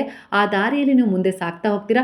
ನೀವು ಅಂದ್ಕೊಂಡಿದ್ದನ್ನು ನೀವು ಸಾಧನೆ ಮಾಡ್ತೀರಾ. ಕೆಲವೊಂದು ಸಾರಿ ನೀವೇನು ಅಂದ್ಕೊಂಡೇ ಇರೋದಿಲ್ಲ, ಆದರೆ ನಿಮ್ಮ ಒಂದು ಒಳ್ಳೆಯ ವ್ಯಕ್ತಿತ್ವ, ಎಲ್ಲರನ್ನು ಕ್ಷಮಿಸೋ ಗುಣ ಆಗಿರ್ಬೋದು, ಯಾರು ಏನೇ ಅಂದರೂ ಸ್ವಲ್ಪ ಸಹಕರಿಸ್ಕೊಂಡು ಜೀವನ ಅಂದಮೇಲೆ ಹೋಗಬೇಕು, ಕುಟುಂಬ ಅಂದಮೇಲೆ ಎಲ್ಲ ರೀತಿಯಲ್ಲೂ ಒಂದು ಸಮರ್ಪಣಾ ಭಾವದಿಂದ ನಾನು ಅದನ್ನು ಒಳ್ಳೆಯ ಉದ್ದೇಶದಿಂದ ತಗೊಂಡು ಹೋಗಬೇಕು ಅನ್ನುವ ಗುಣ ಏನಿದೆಯಲ್ಲ, ಅದು ಇದ್ದಕ್ಕಿದ್ದ ಹಾಗೆ ನಿಮ್ಮ ಜೀವನದಲ್ಲಿ ನಿಮ್ಮ ಕಲೆಯನ್ನು ಹೊರಹೊಮ್ಮುವಂತೆ ಮಾಡಿ ನಿಮ್ಮಿಂದ ಒಂದು ಸಾಧನೆ ಆಗುವಂತೆ ಮಾಡುತ್ತೆ. ಅಂದರೆ ಖಂಡಿತ ಅದು ನಿಮ್ಮ ಈ ಒಂದು ಗುಣದಿಂದನೇ ಆಗಿರುತ್ತೆ. ಅಂದರೆ ನೀವು ಯಾರ ಮೇಲೂ ದ್ವೇಷ ಸಾಧಿಸೋದಿಲ್ಲ, ಯಾರಿಗೂ ಕೆಟ್ಟದನ್ನು ಬಯಸ್ತಾ ಇಲ್ಲ, ಯಾರಿಗೂ ಒಂದು ಕೆಟ್ಟದನ್ನು ಮಾಡಬೇಕು ಅನ್ನೋ ಹಂಬಲನೂ ಇಲ್ಲ, ಯಾವುದೇ ರೀತಿ ಒಂದು ದ್ವೇಷ ಮನಸ್ಸಲ್ಲಿ ಇಟ್ಕೊಂಡೇ ಇಲ್ಲ ನೀವು ಯಾರ ಬಗ್ಗೆ ಅವ್ರು ಹಾಗೆ ಮಾಡಿದ್ರು ಹೀಗೆ ಮಾಡಿದ್ರು ಅಂತೇಳಿ. ಹಾಗಾಗಿ ಈ ರೀತಿ ನಿಮಗೆ ಇದ್ದಕ್ಕಿದ್ದ ಹಾಗೆ ಕೆಲವು ಅವಕಾಶಗಳು, ಕೆಲವು ಒಳ್ಳೆಯದು, ಕೆಲವು ಒಳ್ಳೆಯ ವ್ಯಕ್ತಿತ್ವಗಳ ಸಹಾಯ ಸಿಗೋದಾಗಿರ್ಬೋದು, ಇವೆಲ್ಲವೂ ಇದ್ದಕ್ಕಿದ್ದಾಗೆ ಆಕಸ್ಮಿಕವಾಗಿ ಆಗ್ತಾಯಿದೆ ಚಮತ್ಕಾರದ ರೂಪದಲ್ಲಿ. ಅಂದರೆ ಇದು ಆ ಗುರುವು, ನೀವು ನಂಬಿದ ದೈವಶಕ್ತಿಗಳು ನಿಮ್ಮನ್ನು ಗುರುತಿಸಿ ನಿಮ್ಮ ಆತ್ಮದ ಉದ್ದೇಶವನ್ನು ಪೂರೈಸ್ತಾ ಇದ್ದಾರೆ. ಇದಕ್ಕೆ ಪ್ರಕೃತಿ, ನಿಮ್ಮಲ್ಲಿರುವ ಒಂದು ದಯಾಗುಣ, ಕರುಣೆ ಗುಣ, ಪ್ರೇಮ ಗುಣ ಸಹಕರಿಸ್ತಾ ಇದ್ದಾವೆ. ಅಲ್ಲಿಗೆ ಈ ಸಮಯದಲ್ಲಿ ನಿಮಗೆ ಕಷ್ಟ, ದುಃಖ, ಸಮಸ್ಯೆಗಳಿದ್ದಾವೆ, ಯಾರೋ ಏನೋ ಅಂತಿದ್ದಾರೆ, ಹಿಂಸೆ ಮಾಡ್ತಿದ್ದಾರೆ, ಇವೆಲ್ಲವೂ ನಿಮ್ಮ ಒಂದು ಕರ್ಮಗಳಾಗಿದ್ದಾವೆ. ಇವುಗಳನ್ನು ಕಳ್ಕೊಳ್ಬೇಕು ಅಂತಲೇ ನಿಮ್ಮ ಒಂದು ಆತ್ಮ ಆ ಉದ್ದೇಶವನ್ನು ಹೊಂದಿ ಮರುಜನ್ಮವನ್ನು ಪಡ್ಕೊಂಡಿದೆ, ಅದೇ ಆಯ್ಕೆ ಮಾಡ್ಕೊಂಡಿದೆ. ಹಾಗಾಗಿ ಇಲ್ಲಿ ನೀವು ಅವುಗಳನ್ನು ಕಳ್ಕೊಳ್ಬೇಕು ಅಂತೇಳಿ ತೀರ್ಮಾನ ಮಾಡಿದರೆ ಇದಕ್ಕೆ ಇಲ್ಲಿ ಗುರುವು ನಿಮಗೆ ಸಹಾಯ ಮಾಡ್ತಿದ್ದಾರೆ. ಈ ಸಮಯದಲ್ಲಿ ಆ ಅರ್ಥ ಕೂಡ ಆಗಿದೆ ನಿಮಗೆ. ನಾನು ಇಲ್ಲಿ ಏನು ಅನುಭವಿಸ್ತಾ ಇದ್ದೀನೋ ಅದನ್ನು ನಾನು ಯಾರಿಗೋ ಕೊಟ್ಟಿದ್ದೆ, ಅದು ನನಗೆ ಸಿಗ್ತಾ ಇದೆ, ಹಾಗಾಗಿ ಅದನ್ನು ನಾನು ಇಲ್ಲಿ ಕಳ್ಕೊಂಡು ಬಿಡೋಣ, ಇನ್ನು ಒಂದು ಒಳ್ಳೆಯ ರೀತಿಲಿ ನಾನು ನನ್ನ ಒಂದು ಪಯಣವನ್ನು ಮುಂದುವರಿಸೋಣ ಅನ್ನೋ ರೀತಿಲಿ ಅವುಗಳನ್ನು ಕಳ್ಕೊಂಡು ಅವುಗಳಿಗೆ ಸಹಕರಿಸಿ ಆ ವಿಚಾರಗಳನ್ನು ಅಲ್ಲೇ ಬಿಟ್ಟು ನನಗೆ ತಪ್ಪಾಯಿತು ಅನ್ನೋ ರೀತಿಲಿ ನೀವು ಮುಂದುವರಿತಾ ಇದ್ದೀರಲ್ಲ, ಇದು ನಿಮ್ಮನ್ನು ಅರ್ಹರಾಗಿಸ್ತಾ ಇದೆ ಒಂದು ಒಳ್ಳೆಯದನ್ನು ಪಡ್ಕೊಳ್ಳೋಕೆ. ಅಂದರೆ ನಿಮ್ಮ ಒಂದು ಕರ್ಮದಲ್ಲಿರುವ ಒಂದು ಬ್ಲಾಕೇಜ್ಗಳನ್ನು ರಿಮೂವ್ ಮಾಡ್ತಾ ಇದೆ, ಒಂದು ಬ್ಯಾಲೆನ್ಸ್ ಮಾಡ್ತಾ ಇದೆ, ಒಳ್ಳೆಯ ಕರ್ಮ ಕೂಡ್ತಾ ಇರೋದ್ರಿಂದ ಒಂದು ಸಂಚಿತ ಕರ್ಮದ ಒಂದು ಬ್ಯಾಲೆನ್ಸ್ ಕಡಿಮೆ ಆಗ್ತಾ ಇದೆ. ಅಂದರೆ ಯೋಗ್ಯತೆಯನ್ನು ಗುರುತಿಸಿ ನಿಮಗೆ ಅದನ್ನು ಅರ್ಹರಾಗಿಸಿ, ನೀವು ಅದಕ್ಕೆ ಅರ್ಹರು, ನಿಮಗೆ ನಿಮ್ಮ ಒಂದು ಆತ್ಮ ಏನು ನಿರೀಕ್ಷೆ ಮಾಡಿ ಇಲ್ಲಿ ಜನ್ಮ ಪಡೆದಿತ್ತಲ್ಲ ಅದನ್ನು ಪಡ್ಕೊಳ್ಳೋಕ್ಕೆ ನೀವು ಅರ್ಹರು ಅಂತ ಹೇಳಿ ಅದನ್ನು ನಿಮಗೆ ಆಕಸ್ಮಿಕವಾಗಿ ಯಾವುದಾದ್ರೂ ಒಂದು ರೂಪದಲ್ಲಿ, ಚಮತ್ಕಾರದ ರೂಪದಲ್ಲಿ, ಒಂದು ಒಳ್ಳೆಯ ಒಂದು ಗಂಡನ ಮನೆ ಸಿಗೋದಾಗಿರ್ಬೋದು, ಅತ್ತೆ ಮಾವ ಸಿಗೋದಾಗಿರ್ಬೋದು, ಇಲ್ಲ ಗಂಡನೇ ಸಿಗೋದಾಗಿರ್ಬೋದು, ಮಕ್ಕಳು ಹುಟ್ಟೋದಾಗಿರ್ಬೋದು, ಮಕ್ಕಳ ಒಂದು ಪ್ರೀತಿ ವಿಶ್ವಾಸವನ್ನು ಕಂಡು ನೀವು ತುಂಬ ಖುಷಿ ಪಡ್ತಾ ಇರೋ ವಿಚಾರ ಆಗಿರ್ಬೋದು, ಏನೋ ಒಂದು ಒಳ್ಳೇದು ಸಿಕ್ಕಿದೆಯಲ್ಲ ನಿಮಗೆ, ಒಂದು ಪ್ರಾಣಿನೇ ನಿಮ್ಮನ್ನು ತುಂಬ ಪ್ರೀತಿಸ್ತದೆ ಅನ್ನೋದಾದರೆ ಅದನ್ನು ನೋಡಿದ ತಕ್ಷಣ ನಿಮಗೆ ಎಲ್ಲ ರೀತಿಯ ನೋವುಗಳು ಮರ್ತು ಹೋಗ್ತದೆ ಅಂದರೆ ಆ ವಿಚಾರ ಆಗಿರ್ಬೋದು. ಇವೆಲ್ಲವೂ ನಿಮಗೆ ಕನೆಕ್ಟ್ ಆಗ್ತಾ ಇರೋದು ಇದೇ ವಿಚಾರದಿಂದ. ಅಂದರೆ ನಿಮ್ಮ ಹಿಂದಿನ ಜನ್ಮದಲ್ಲಿ ನೀವು ಯಾವುದೋ ಒಂದು ಪ್ರಾಣಿಯನ್ನು ತುಂಬ ಪ್ರೀತಿಸ್ತಾ ಇದ್ರಿ, ಇಲ್ಲ ಅದಕ್ಕೆ ಒಂದು ಏನೋ ಸಹಾಯ ಮಾಡಿದ್ರಿ, ಅದಕ್ಕೊಂದು ಊಟ ಕೊಟ್ಟಿದ್ರಿ, ಇಲ್ಲ ಯಾರಿಗೇ ಆಗಿರ್ಬೋದು, ಅದು ಈ ಜನ್ಮದಲ್ಲಿ ಆಯಾ ಸಂದರ್ಭಕ್ಕೆ ಅನುಗುಣವಾಗಿ ನೀವು ನೋವಲ್ಲಿದ್ದಾಗ ಹಿಂದೆ ನಿಮ್ಮಿಂದ ತಪ್ಪುಗಳಾಗಿರ್ತವೆ, ಸರಿಗಳು ಆಗಿರ್ತವೆ. ಆ ತಪ್ಪುಗಳು ಇಲ್ಲಿ ನಿಮಗೆ ಹಿಂಸೆ ಮಾಡ್ತಾ ಇರ್ತಾವೆ ಅಂಥ ಸಂದರ್ಭದಲ್ಲಿ ಅಲ್ಲಿ ನೀವೇನು ಒಂದು ಒಳ್ಳೆಯ ಕೆಲಸ ಮಾಡಿರ್ತೀರಲ್ಲ, ಅದೇ ಒಂದು ಜೀವ ಇಲ್ಲಿ ಬಂದು ನಿಮಗೆ ಸಹಾಯ ಮಾಡ್ತಾ ಇರುತ್ತೆ ಅದೇ ರೂಪದಲ್ಲಿ. ಅಂದರೆ ಆ ಋಣ ಇಲ್ಲಿ ತೀರಿಸ್ತಾ ಇರುತ್ತೆ. ಅದು ಒಂದು ಮಕ್ಕಳ ರೂಪದಲ್ಲಿ ಿರ್ಬೋದು, ಹೆಂಡತಿಯ ರೂಪದಲ್ಲಾಗಿರ್ಬೋದು, ಗಂಡ, ಈ ರೀತಿಯಾಗಿ ನಮಗೆ ಮತ್ತೆ ಇಲ್ಲಿ ಕನೆಕ್ಟ್ ಆಗ್ತಾರೆ. ಶಿಕ್ಷೆ ಕೊಡೋದ್ರ ಮೂಲಕೂ ನಮಗೆ ಕನೆಕ್ಟ್ ಆಗ್ತಾರೆ. ಹಾಗೆ ಇಲ್ಲಿ ನಿಮಗೆ ಒಳ್ಳೆಯದನ್ನು ಮಾಡೋದಕ್ಕೂ ಕನೆಕ್ಟ್ ಆಗ್ತಾರೆ. ಹಾಗೆ ನಿಮಗೆ ಒಂದು ಭರವಸೆ ಕಳ್ಕೊಂಡ ರೀತಿಯಲ್ಲಿ ನೀವು ಇದ್ದಾಗ, ದುರ್ಬಲತೆಗೆ ಜಾರಿದಾಗ, ಅಳ್ತಾ ಇರಬೇಕಾದ್ರೆ ಯಾರದ್ದೋ ಸಂದೇಶಗಳ ಮೂಲಕ ನಿಮಗೆ ಒಂದು ಸಹಾಯ ಸಿಗ್ತಾ ಇದೆ, ಒಂದು ಮುಂದೆ ಹೋಗಲಿಕ್ಕೆ ಒಂದು ರೀತಿಯಲ್ಲಿ ಪ್ರೇರಣೆ ಸಿಗ್ತಾ ಇದೆ ಅಂದರೆ ಅದೆಲ್ಲದೂ ಕೂಡ ನಿಮ್ಮ ಹಿಂದಿನ ಜನ್ಮದ ಪುಣ್ಯವನ್ನು ಸೂಚಿಸ್ತಾ ಇದೆ. ಇಲ್ಲಿ ಅದು ನೀವು ಅಲ್ಲಿ ಕೂಡಿಟ್ಟು ಬಂದಿದ್ರೆ ಅದು ಸಿಗ್ತಾ ಇದೆ. ಕೆಲವು ತಪ್ಪುಗಳಾಗಿದ್ವು ಅದನ್ನ ಇಲ್ಲಿ ಕಳ್ಕೊಳ್ತಾ ಇದ್ದಾರೆ ಅಷ್ಟೇ. ಕೆಲವೊಂದು ಆತ್ಮಗಳು ಅದೇ ಪರ್ಪೋಸನ್ನು ಹೊಂದಿ ಇಲ್ಲಿ ಜನ್ಮ ತಾಳಿರ್ತವೆ. ಅಂದರೆ ನಾನು ಏನು ಕೆಟ್ಟದನ್ನು ಕೊಟ್ಟಿದ್ದೀನೋ ಅದನ್ನು ನಾನು ಅಲ್ಲಿ ಕಳ್ಕೊಳ್ತೀನಿ. ಯಾಕಂದರೆ ಇಲ್ಲಿ ನೀವು ಕಳ್ಕೊಳ್ಳೋವರೆಗೂ ಪುನರಪಿ ಜನನಂ ಪುನರಪಿ ಮರಣಂ ಅಂದರೆ ಅದೇ ಚಕ್ರದಲ್ಲಿ ಸಿಲುಕಿಸ್ತಾ ಇರ್ತಾರೆ ಭಗವಂತ. ಹಾಗಾಗಿ ಇಲ್ಲಿ ನಾವು ಏನು ಕೊಟ್ಟಿರ್ತೀವೋ ಅದೇ ನಮಗೆ ಸಿಗ್ತಾ ಹೋಗ್ತಾ ಇರುತ್ತೆ. ಹಾಗಾಗಿ ಇಲ್ಲಿ ಈ ಸಮಯದಲ್ಲಿ ನೀವು ಏನು ಅನುಭವಿಸ್ತಾ ಇದ್ದೀರೋ ಅದು ಒಳ್ಳೆಯದು, ಅದು ನಿಮ್ಮ ಪುಣ್ಯ. ಏನು ಕೆಟ್ಟದ್ದು ಅನುಭವಿಸ್ತಾ ಇದ್ದೀರಾ ಅದು ನಿಮ್ಮ ಪ್ರಾರಬ್ಧ. ಅದನ್ನು ಕಳ್ಕೊಳ್ತಾ ಇದ್ದೀರಾ, ಕಳ್ಕೊಳ್ಳಿ. ಮನಃಪೂರ್ವಕವಾಗಿ ಸಂತೋಷದಿಂದ ಅದನ್ನು ನೀವು ಸ್ವೀಕರಿಸಬೇಕು, ಅದನ್ನು ಕಳ್ಕೊಳ್ಬೇಕು. ಅದು ಹಿಂಸೆ ಅಂತ ಹೇಳಿ ಅಂದ್ಕೊಳ್ಬೇಡಿ, ಪಾಠ ಅಂತ ಹೇಳಿ ಅಂದ್ಕೊಳ್ಳಿ. ಅದನ್ನೇ ಆ ರೀತಿಯಾಗಿ ಆ ಒಂದು ಸಮಯ ಸಂದರ್ಭಕ್ಕೆ ಅನುಗುಣವಾಗಿ ಅದನ್ನು ಒಂದು ವಿವರ ಅವರಿಗೆ ತಿಳಿಯೋ ಹಾಗೆ, ಇಲ್ಲ ನಿಮಗೆ ಅದು ಅರ್ಥ ಆಗೋ ಹಾಗೆ ಅದನ್ನು ನೀವು ಆ ಕಾರ್ಮಿಕ್ ಸೈಕ್ಲಿಂಗ್ ರಿಲೀಸ್ ಮಾಡ್ತಾ ಹೋದರೆ ಖಂಡಿತವಾಗಿ ಅದು ನಿಮ್ಮಿಂದ ಹೊರ ಹೋಗುತ್ತೆ. ಒಳ್ಳೆಯದನ್ನು ನೀವು ಎಷ್ಟು ಕೂಡ್ತಾ ಹೋಗ್ತಾ ಇದ್ದೀರಲ್ಲ ಈ ಸಂದರ್ಭದಲ್ಲಿ, ಒಂದು ಒಳ್ಳೆಯ ಉದ್ದೇಶ ಇಟ್ಕೊಂಡಿರೋದಾಗಿರ್ಬೋದು, ಒಳ್ಳೆಯ ಯೋಜನೆ ಹಾಕ್ಕೊಂಡಿರೋದಾಗಿರ್ಬೋದು, ಹಾಗೆ ಭಗವಂತನ ನಾಮಸ್ಮರಣೆಯನ್ನು ನಾಲಿಗೆ ಮೇಲೆ ನುಡಿತಾ ಇರೋದಾಗಿರ್ಬೋದು, ದಯೆ, ದಾನ, ಧರ್ಮದ ಈ ಗುಣ ಆಗಿರ್ಬೋದು, ಪ್ರಾಣಿ ಪಕ್ಷಿಗಳಿಗೆ ಸಹಾಯ ಮಾಡ್ತಾ ಇರೋದಾಗಿರ್ಬೋದು, ನೊಂದವರಿಗೆ ಒಂದು ಸಾಂತ್ವನ ತಿಳಿಸೋದಾಗಿರ್ಬೋದು, ಕೈಲ ಆಗದೇ ಇದ್ದರೂ ಏನು ಸಹಾಯ ಮಾಡಲಿಕ್ಕೆ ಒಂದು ಭರವಸೆ ನೀಡ್ತಾ ಇರೋ ವಿಚಾರ ಆಗಿರ್ಬೋದು, ಹಾಗೆ ಒಂದು ಪೂಜೆ, ಒಂದು ವ್ರತ ಏನು ಮಾಡ್ತಾ ಇದ್ದೀರಲ್ಲ ಇವೆಲ್ಲವೂ ಅದನ್ನು ಕಳ್ಕೊಳ್ಳೋಕ್ಕೆ ಒಂದು ಮಾಧ್ಯಮವಾಗಿ ನಿಮಗೆ ಸಹಾಯ ಮಾಡ್ತಾ ಇದ್ದಾವೆ. ನಿಮ್ಮ ಮನಸ್ಸನ್ನು ಬಲಗೊಳಿಸ್ತಾ ಇದ್ದಾವೆ. ಯಾಕಂದರೆ ಯಾವುದೋ ಒಂದು ಕಾಯಿಲೆ ವಿರುದ್ಧ ಹೋರಾಡ್ತಾ ಇದ್ದೀರಾ ಅಂದರೆ ಅಲ್ಲಿ ನಿಮಗೆ ಔಷಧಿಗಳು ಯಾವ ರೀತಿ ಕೆಲಸ ಮಾಡ್ತಾವಲ್ವ, ಅದಕ್ಕೊಂದು ಚೇತನ ಶಕ್ತಿಯನ್ನು ಕೊಡಲಿಕ್ಕೆ ಸಹಾಯ ಮಾಡ್ತವೆ, ಆ ಕಾಯಿಲೆಯಿಂದ ಹೊರಗೆ ಬರಲಿಕ್ಕೆ ಸಹಾಯ ಮಾಡ್ತಾವಲ್ವ. ಅದೇ ರೀತಿ ಇಲ್ಲಿ ನಿಮ್ಮ ಒಂದು ಕರ್ಮವನ್ನು ಬ್ಯಾಲೆನ್ಸ್ ಕಳ್ಕೊಳ್ಳೋಕ್ಕೆ ಆ ಭಗವಂತನ ಒಂದು ಪೂಜೆ, ಸೇವೆ, ನಾಮಸ್ಮರಣೆ, ಗುರುವಿನ ಶರಣದಲ್ಲಿ ಹೋಗಿರೋದು, ಅವರು ನಿಮ್ಮ ಪಾಪದ ಭಾರವನ್ನು ಭರಿಸಿ ಅದನ್ನು ಸ್ವಲ್ಪ ಹಗುರ ಮಾಡಿಕೊಟ್ಟಿರೋದು ಎಲ್ಲದೂ ಇದಕ್ಕೆ ಸಾಧ್ಯವಾಗಿರುತ್ತೆ. ಯಾಕಂದರೆ ಗುರು ಮಾತ್ರ ತನ್ನ ಶಿಷ್ಯನ ಭಾರವನ್ನು ಹೊತ್ಕೊಳ್ಳೋಕ್ಕೆ ಸಾಧ್ಯ ಅನ್ನೋ ರೀತಿಯಲ್ಲಿ ಮನಸ್ಸು ಮಾಡಿದರೆ ಅವರ ತಪಸ್ಸಿನ ಶಕ್ತಿ ಅಷ್ಟಿರುತ್ತೆ. ಅದನ್ನು ವ್ಯಯಗೊಳಿಸಿ ನಮಗೋಸ್ಕರ ಅದನ್ನು ಕೊಟ್ಟು ಅವರು ನಿಮ್ಮ ಪಾಪದ ಭಾರವನ್ನು ಹೊರ್ತಾರೆ. ಹಾಗಾಗಿ ಅದೇ ಗುರುವಿನ ಶರಣದಲ್ಲಿ ನೀವು ಇರೋದ್ರಿಂದ ನೀವು ಸೇಫ್ ಆಗಿದ್ದೀರಾ, ನೀವು ಬೇಗನೆ ಕರ್ಮವನ್ನು ಕಳ್ಕೊಳ್ತೀರಾ, ಹಾಗೆ ಒಳ್ಳೆಯದನ್ನು ಕೂಡ್ಕೊಳ್ತೀರಾ. ನಿಮ್ಮ ಒಂದು ಭವಿಷ್ಯ ತುಂಬ ಸುಂದರವಾಗಿದೆ ಅನ್ನೋ ರೀತಿಯಲ್ಲಿ ಬರ್ತಾ ಇದೆ. ಅದು ಮುಂದಿನ ವರ್ಷವೇ ನಿಮಗೆ ಎಲ್ಲ ರೀತಿಯಲ್ಲೂ ಕೈಗೂಡ್ಬೋದು. ಹಾಗಾಗಿ ಕೆಲವೊಂದು ವಿಚಾರಗಳನ್ನು ಬರೆದಿಟ್ಬಿಡಿ, ಇವಿಷ್ಟನ್ನು ನಾನು ಪೂರ್ಣಗೊಳಿಸ್ಕೊಳ್ಬೇಕು ಅಂತ ಇದ್ದೀನಿ ಬಾಬಾ, ನೀವು ಅದಕ್ಕೆ ಸಹಾಯ ಮಾಡಬೇಕು ಅನ್ನೋ ರೀತಿಯಲ್ಲಿ ನೀವು ಯಾವ ಶಕ್ತಿಯನ್ನು ನಂಬಿದ್ದೀರೋ ಆ ಶಕ್ತಿಯಲ್ಲಿ ಒಂದು ಪ್ರಾರ್ಥನೆಯನ್ನು ಮಾಡಿಕೊಂಡು ಈ ರೀತಿ ಬರೆದಿಡಿ. ಹಾಗೆ ಇವತ್ತು ನೀವು ಯಾವುದನ್ನೆಲ್ಲ ಕಳ್ಕೊಳ್ಬೇಕು ಅಂತಿದ್ದೀರೋ ಈ ವರ್ಷದಲ್ಲಿ, ನೀವು ಅಂದ್ಕೊಂಡಿರುವ ಯಾವ ಕೆಲಸ ಆಗಿಲ್ವೋ, ಅದು ಮದುವೆನೇ ಆಗಿರ್ಬೋದು, ಸಂತಾನನೇ ಆಗಿರ್ಬೋದು, ಇನ್ಯಾವುದೋ ರೀತಿ ಕೆಲಸ ಆಗಿರ್ಬೋದು, ಸಾಧನೆ ಆಗಿರ್ಬೋದು, ಇಲ್ಲ ಹಾಗೆ ನಿಮ್ಮಿಂದಾದ ತಪ್ಪುಗಳಾಗಿರ್ಬೋದು, ಅವೆಲ್ಲದಕ್ಕೂ ಒಂದು ಕ್ಷಮೆಯನ್ನು ಯಾಚಿಸ್ರಿ. ಅವೆಲ್ಲವೂ ಒಂದು ರಿಲೀಸ್ ಆಗಲಿ ಅನ್ನೋ ರೀತಿಲಿ ಒಂದು ಪೇಪರಲ್ಲಿ ಆ ಎಲ್ಲ ವಿಚಾರಗಳನ್ನು, ಒಂದು ನಕಾರಾತ್ಮಕತೆಯ ವಿಚಾರಗಳನ್ನು, ನನ್ನಿಂದ ಇಷ್ಟು ತಪ್ಪಾಗಿದ್ದಾವೆ ಅವೆಲ್ಲದಕ್ಕೂ ಕ್ಷಮೆ ಇರಲಿ ಅಂತ ಹೇಳಿ ಪ್ರಾರ್ಥನೆಯನ್ನು ಮಾಡಿಕೊಂಡು ಗುರುವಿನಲ್ಲಿ ಆ ಪೇಪರನ್ನು ಸುಟ್ಟು ಹಾಕ್ಬಿಡಿ. ನಕಾರಾತ್ಮಕತೆ ಯಾವೆಲ್ಲ ಒಂದು ನಕಾರಾತ್ಮಕ ವಿಚಾರಗಳಾಗಿರ್ಬೋದು, ಯಾರ ಬಗ್ಗೆ ಏನೋ ಕೆಟ್ಟದಾಗಿ ಮಾತಾಡಿರುವ ವಿಚಾರ ಆಗಿರ್ಬೋದು, ಇಲ್ಲ ಇನ್ನೊಬ್ಬರನ್ನು ಅನುಕರಣೆ ಮಾಡಿಕೊಂಡು ಏನೋ ಒಂದು ರೀತಿಯ ಸಣ್ಣ ಪುಟ್ಟ ಜಗಳ ಮಾಡಿಕೊಂಡು ಅಲ್ಲಿ ಏನೋ ಒಂದು ರೀತಿಯ ಗೊಂದಲ ಮಾಡ್ಕೊಂಡಿರೋ ವಿಚಾರ ಆಗಿರ್ಬೋದು, ಅವೆಲ್ಲದಕ್ಕೂ ಒಂದು ಕ್ಷಮೆಯನ್ನು ಯಾಚಿಸಿ ಬಿಟ್ಬಿಡಿ. ಇಲ್ಲಿ ಯಾರನ್ನೂ ದೂಷಿಸೋ ಹಾಗೇ ಇಲ್ಲ. ಇನ್ನೊಬ್ಬರನ್ನ ಬೇರೆಯವ್ರನ್ನ ನಾವು ಇವತ್ತು ಬೆರಳು ಮಾಡಿ ತೋರಿಸ್ತೀವಿ, ಇಲ್ಲ ಹಾಗಾಯಿತು ಹೀಗಾಯಿತು ಅವ್ರ ಮನೇಲಿ ಹೀಗೆ ನಡೀತು ಅಂತ ಅಂದ್ಕೊಂಡ್ವಿ ಅಂದರೆ ಅದು ಕಟ್ಟಿಟ್ಟ ಬುತ್ತಿನೇ. ನಾಳೆ ಅದು ನಮಗೆ ರಿಟರ್ನ್ ಸಿಕ್ಕೇ ಸಿಗತ್ತೆ, ಇಲ್ಲ ಅಂತಲ್ಲ. ಅದು ಯಾವುದಾದ್ರೂ ರೂಪದಲ್ಲಿ, ಅದು ನಮ್ಮ ಗಂಡ ಹೆಂಡತಿ ಮಕ್ಕಳು ಈ ರೀತಿಯಲ್ಲಾದರೂ ನಮಗೆ ಅದು ಸಿಕ್ಕಿ ನಮಗೆ ನೋವು ಕೊಟ್ಟೇ ಆ ಕರ್ಮವನ್ನು ಬ್ಯಾಲೆನ್ಸ್ ಮಾಡ್ಕೊಳ್ಳುತ್ತೆ. ಅದನ್ನು ನೆನಪು ಇಟ್ಕೊಳ್ಳಿ, ಖಂಡಿತ ಒಳ್ಳೆಯದಾಗತ್ತೆ. ಈ ನೆನಪಿನೊಂದಿಗೆ ನಿಮ್ಮ ಹೊಸ ವರ್ಷ ಶುರುವಾಗಲಿ. ಖಂಡಿತ ನಿಮ್ಮ ಇಚ್ಛೆಗಳು ಪೂರ್ಣಗೊಳ್ತವೆ. ಈ ರೀತಿಯಾಗಿ ನೀವು ಫೀಲ್ ಮಾಡಬೇಕು. ಯಾರೋ ನಿಮಗೆ ಬೈತಾ ಇದ್ದಾರೆ, ಬುದ್ಧಿ ಹೇಳ್ತಾ ಇದ್ದಾರೆ ಅಂದರೆ ಅದೇ ಆ ಭಗವಂತನ ಆಶೀರ್ವಾದ. ಗುರು ಈ ರೀತಿಯಾಗಿ ಬಂದು ನನಗೆ ಬುದ್ಧಿ ಹೇಳಿ ತಪ್ಪಿನಿಂದ ಹೊರಗೆ ತರ್ತಾ ಇದ್ದಾರೆ. ಈ ರೀತಿಯಾಗಿ ನೀವು ಅದನ್ನು ಗುರುತಿಸ್ಬೇಕು. ಯಾಕಂದರೆ ಇಲ್ಲಿ ಭಗವಂತನೇ ನೇರವಾಗಿ ಬರೋದಿಲ್ಲ. ನೀವು ನಂಬಿದ ಗುರುವು ಯಾವುದಾದ್ರೂ ರೂಪದಲ್ಲಿ ನಿಮಗೆ ಬರ್ತಾ ಇರ್ತಾರೆ ಈ ರೀತಿ ಬುದ್ಧಿ ಹೇಳಲಿಕ್ಕೆ. ಎಲ್ಲೋ ಯಾರೂ ಗೊತ್ತಿಲ್ಲದ ಜಾಗದಲ್ಲಿ ಹೋದಾಗ ಒಬ್ಬರಿಂದ ಸಹಾಯ ಸಿಕ್ತು ಅಂದರೆ ಅದು ಆ ಗುರುವೇ ಸಹಾಯ ಮಾಡಿದ ಹಾಗೆ. ಎಲ್ಲೋ ಹಸಿವಾದಾಗ ಯಾರೋ ಊಟ ಕೊಡಿಸಿದ್ರು ಅಂದರೆ ಅದು ಬಾಬಾರವರೇ ಬಂದು ಸಹಾಯ ಮಾಡಿದ ಹಾಗೆ.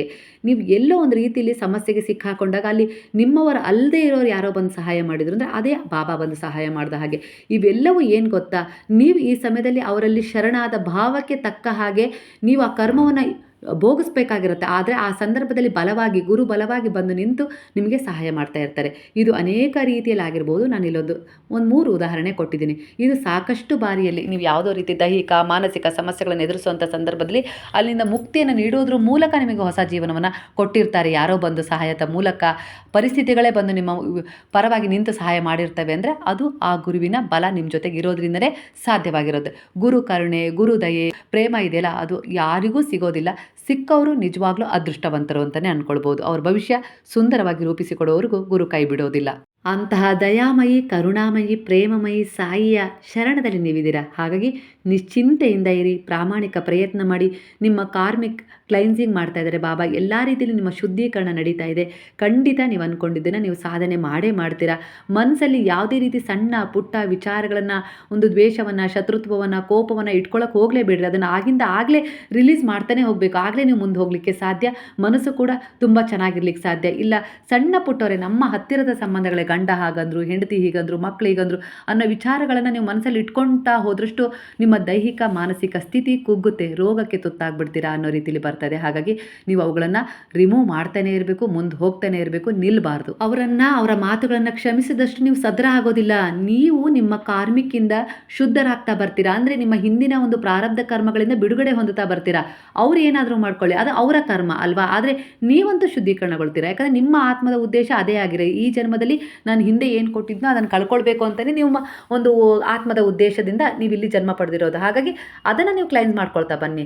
ಅಷ್ಟು ಬಿಟ್ಟು ಅವ್ರು ಹೀಗಂದ್ರು ಹಾಗಂತ ನಾನು ಅವರಿಗೆ ದ್ವೇಷ ಸಾಧಿಸಬೇಕು, ಅವ್ರಿಗೆ ಹಾಗೆ ಮಾಡಬಾರ್ದು ಹೀಗೆ ಮಾಡಬಾರ್ದು ಆ ಥರ ಏನು ಅಂದ್ಕೊಳ್ಬೇಡಿ. ಅದನ್ನು ಬಿಡಬೇಕು. ಸದೃಢ ಆಗೋದಿಲ್ಲ ನೀವು ಅವರ ದೃಷ್ಟಿಯಲ್ಲಿ, ಮಹಾನ್ ಆಗ್ತೀರಾ ನಿಮ್ಮ ದೃಷ್ಟಿಯಲ್ಲಿ. ನೀವು ನಿಮ್ಮ ವಿಚಾರಗಳು ಉತ್ತಮವಾಗ್ತಾ ಹೋಗ್ತವೆ. ಭಗವಂತ ನಿಮಗೆ ಯಾವುದಾದ್ರೂ ರೂಪದಲ್ಲಿ ಎಲ್ಲ ರೀತಿಯಲ್ಲೂ ಒಂದು ಒಳ್ಳೆಯದನ್ನೇ ಕೊಡ್ತಾರೆ. ಕೆಲವೊಂದು ಸರಿ ಏನಾಗುತ್ತೆ ಅಂದರೆ ನಿಮಗೆಲ್ಲ ಏನೆಲ್ಲ ಒಂದು ರೀತಿಯಲ್ಲಿ ಅವಮಾನ, ನಿಂದನೆ, ಏನೆಲ್ಲ ತೊಂದರೆ ಕೊಟ್ಟಿರ್ತಾರೆ. ಆದರೂ ಕೂಡ ನಿಮ್ಮನ್ನು ಬಿಟ್ಟು ಹೋಗಿರ್ತಾರೆ. ಕೆಲವೊಂದು ಸರಿ ನೀವು ಅವರನ್ನು ಸಾಕಿರ್ತೀರ, ಸಲಹಿರ್ತೀರ, ಬಿಟ್ಟು ಹೋಗಿರ್ತಾರೆ, ನಿಮ್ಮನ್ನು ತಿರಸ್ಕಾರ ಮಾಡಿರ್ತಾರೆ. ಆದರೆ ಒಂದಲ್ಲ ಒಂದು ದಿನ ನಿಮ್ಮ ಬಳಿ ಬಂದು ನಿಮ್ಮ ಬೆಲೆಯನ್ನು ತಿಳ್ಕೊಂಡು ಕ್ಷಮೆಯನ್ನು ಯಾಚಿಸ್ತಾರೆ. ಅಲ್ಲಿಗೆ ತಿಳ್ಕೊಳ್ಳಿ, ನೀವು ಅವತ್ತು ಕ್ಷಮೆಯನ್ನು ಅವ್ರಿಗೆ ಕೊಟ್ಟು ನೀವು ನಿಮ್ಮ ಒಂದು ಕರ್ಮದಿಂದ ರಿಲೀಸ್ ಆಗಿದ್ದೀರಿ. ಆದರೆ ಈಗ ಅವರು ಅದನ್ನು ಅರ್ಥ ಮಾಡ್ಕೊಳ್ಳೋಕ್ಕೆ ಎಲ್ಲೋ ಒಂದು ರೀತಿಯಲ್ಲಿ ನೋವು, ದುಃಖ, ಸಮಸ್ಯೆಗಳನ್ನು ಎದುರಿಸಿ ಕೊನೆಗೂ ಬರೋದು ನಿಮ್ಮ ಹತ್ರನೇ. ನಾನು ಇಲ್ಲೇ ತಪ್ಪು ಮಾಡಿದ್ದು, ಇವ್ರ ಹತ್ರನೇ ನಂಗೆ ಕ್ಷಮೆ ಬೇಕು ಅಂತೇಳಿ. ಆ ರೀತಿ ಕೂಡ ಘಟನೆಗಳು ನಡೆದಿರ್ತವೆ ಅಲ್ವಾ. ಹಾಗೆ ಕೆಲವು ಜನರು ನಿಮ್ಮಿಂದ ದೂರ ಆಗ್ತಾರೆ, ಈಗಾಗಲೇ ದೂರ ಆಗಿದ್ದಾರೆ. ಹಾಗೆ ಕೆಲವೊಂದು ವಿಚಾರಗಳನ್ನು, ಕೆಲವಷ್ಟು ಜನರನ್ನು ನೀವೇ ಇಗ್ನೋರ್ ಮಾಡ್ತಾ ಇದ್ದೀರಾ, ನಿಮ್ಮ ಜೀವನದಿಂದ ಹೊರಗೆ ಹಾಕಿದ್ದೀರಾ. ಹಾಗೆ ಒಂದು ಹೊಸ ಉತ್ಸಾಹದಿಂದ ಮುಂದುವರಿಲಿಕ್ಕೆ ಪ್ರಯತ್ನ ಪಡ್ತಿದ್ದೀರಾ. ಅಂದರೆ ಕ್ಷಮಿಸಿದ್ದೀರಾ, ಇಗ್ನೋರ್ ಮಾಡಿದ್ದೀರಾ. ಆ ಒಂದು ಬಂಧನದಿಂದ ನೀವೀಗ ಮುಕ್ತಿಯನ್ನು ಪಡ್ಕೊಂಡಿದ್ದೀರಾ. ಅಂದರೆ ಆ ಒಂದು ಕಾರ್ಮಿಕ್ ಸೈಕ್ಲಿಂಗ್ ಏನು ನಡೀತಾ ಇತ್ತಲ್ಲ, ಬ್ಲಾಕೇಜ್ಗಳು, ಒಂದು ಆ ದ್ವೇಷ ಇಲ್ಲ ಶತ್ರುತ್ವ ಇಲ್ಲ ಯಾರದ್ದೋ ಮೇಲಿನ ಒಂದು ಸಿಟ್ಟು, ಅವ್ರು ಹಾಗೆ ಮಾಡಿದ್ರು ಹೀಗೆ ಮಾಡಿದ್ರು ಅನ್ನುವ ಒಂದು ಸಂಕೋಲೆಯಲ್ಲಿ ಇಷ್ಟು ದಿನ ನೀವು ಬಂಧಿತರಾಗಿಬಿಟ್ಟಿದ್ರಿ. ಆದರೆ ಈಗ ಹಾಗಲ್ಲ. ಅವೆಲ್ಲವನ್ನು ಮುಕ್ತಗೊಳಿಸಿ ನೀವು ಮುಂದೆ ಹೋಗ್ತಾ ಇದ್ದೀರಾ. ಖಂಡಿತ ನೀವು ಒಂಟಿಯಲ್ಲ, ನಿಮ್ಮ ಜೊತೆ ನಾನಿದ್ದೀನಿ ಅನ್ನೋ ರೀತಿಲಿ ಇಲ್ಲಿ ಗುರುವಿನ ಒಂದು ಮಾರ್ಗದರ್ಶನ ಆವಾಗವಾಗ ನಿಮಗೆ ಸಿಗ್ತಾ ಇರುತ್ತೆ. ಇದು ನಿಮಗೆ ಭರವಸೆ ತುಂಬಿ ಮುಂದೆ ಪುಷ್ ಮಾಡುತ್ತೆ. ಯಾರೇ ಆಗಿರ್ಬೋದು, ನಿಮ್ಮ ಶತ್ರುನೇ ಆಗಿರ್ಬೋದು, ನೀವೇನೋ ಪಡ್ಕೊಳ್ಳೋಕ್ಕೆ ಅವ್ರು ನಿಮಗೆ ಸಹಾಯ ಮಾಡ್ತಾ ಇದ್ದಾರೆ ಅನ್ನೋ ರೀತಿಯಲ್ಲಿ ಅವ್ರ ಬಗ್ಗೆ ನೀವು ಅಂದ್ಕೊಳ್ಬೇಕು. ಅವ್ರ ಶತ್ರುತ್ವ ಹೊಂದಿದ್ದಾರೆ ಅಂದರೆ ನೀವು ಅದನ್ನೇ ಹೊಂದೋದ್ರಿಂದ ಏನೂ ಪ್ರಯೋಜನ ಆಗೋದಿಲ್ಲ. ಅವರು ಶತ್ರುಗಳು ನಿಮಗೆ ಏನೋ ಒಂದು ರೀತಿಯಲ್ಲಿ, ಯಾವುದೋ ಒಂದು ರೀತಿಯಲ್ಲಿ ವಂಚನೆ ಮಾಡಿದ್ರು ಅಂದರೆ ಅದರಿಂದ ನೀವೊಂದು ಏನೋ ಒಂದು ಚೇತರಿಸ್ಕೊಂಡು ಅದರಿಂದ ನೀವು ಮುಂದೆ ಹೋದ್ರಿ ಅಲ್ವಾ. ಅದರಿಂದ ನೀವು ಮುಂದೆ ಒಂದು ಒಳ್ಳೆಯ ತಿರುವನ್ನು ಪಡ್ಕೊಂಡ್ರಿ. ಅವರಿಂದನೇ ಅದು ಸಾಧ್ಯ ಆಗಿದೆ. ಅವರಿಗೂ ಒಂದು ಕೃತಜ್ಞತೆಯನ್ನು ಸಲ್ಲಿಸಬೇಕು, ಕ್ಷಮಿಸಬೇಕು, ಮುಂದೆ ಹೋಗಬೇಕು ಅನ್ನೋ ರೀತಿಯಲ್ಲಿ ಬರ್ತದೆ. ಇವತ್ತಿನ ಟ್ಯಾರೋ ರೀಡಿಂಗ್ನ ಮೆಸೇಜ್ ಇದಾಗಿತ್ತು ಸ್ನೇಹಿತರೆ. ನಿಮಗೆ ಇಷ್ಟವಾಗಿದ್ದರೆ ಹತ್ತಿರವಾಗಿದ್ದರೆ ಗುರುವಿಗೆ ಒಂದು ಕೃತಜ್ಞತೆಯನ್ನು ಸಲ್ಲಿಸುವ ಮೂಲಕ ಸಾಯಿರಾಮ್ ಅಂತೇಳಿ ಕಮೆಂಟ್ ಮಾಡಿ. ಹಾಗಾದರೆ ಎಲ್ಲರೂ ಸೇರಿ ಹೇಳೋಣವಾ? ಹರೇ ರಾಮ ರಾಮ ರಾಮ ಹರೇ ಹರೇ, ಹರೇ ಕೃಷ್ಣ ಕೃಷ್ಣ ಕೃಷ್ಣ ಹರೇ ಹರೇ, ಹರೇ ಸಾಯಿ ಸಾಯಿ ಹರೇ ಹರೇ, ಹರೇ ಬಾಬಾ ಬಾಬಾ ಬಾಬಾ ಹರೇ ಹರೇ, ಹರೇ ದತ್ತ ದತ್ತ ಹರೇ ಹರೇ.